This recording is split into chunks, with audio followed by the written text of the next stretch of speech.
Hi mga langga, magluluto tayo ng adobo with patatas with ketchup. Ang ingredients natin ay bawang, sibuyas, luya, paminta, tsaka ano yan, yung wala kasi akong at sa green chili ginamit ko.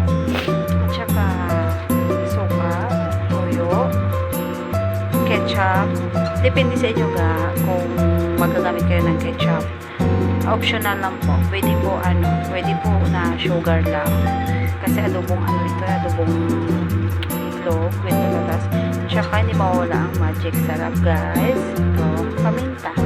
Wala akong daon ng laurel, guys. So, ilagay mo sana ng daon ng laurel, wala ako. So, yan na lang, paminta. Tsaka ginisa ko pala yung yung patatas. Ginisa ko siya ng mabilisan lang po.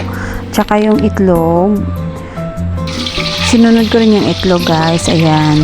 Ayan. Ginisa ko lang siya ng mabilisan, guys. So, ayan. Hinango ko kaagad. So, nag-isa na ako ng ating mga ingredients, guys. Ayan na. Ginisa ko na lang yan lahat, guys. Ayan. Ayan. Nilagyan ko. At saka, mayroon ako niyang nilagay dyan, guys, na kaunting green chili na. Ayan, guys. Nilagyan ko siya ng kaunting green chili, tuyo. Ayan na po. Nilagyan ko na po siya ng mga ingredients niya hanggang sa ayan. Tapos nilagyan ng tubig, tinakluban mo na, guys. Ayan na po, guys. Nilagay ko na yung patatas. Ayan po yung itlog. At saka ayan, hinalo-halo ko lang po siya konti. Nilagyan ko na po yan ng ayan po yung ginayat ko na green chili. So ayan na po, guys.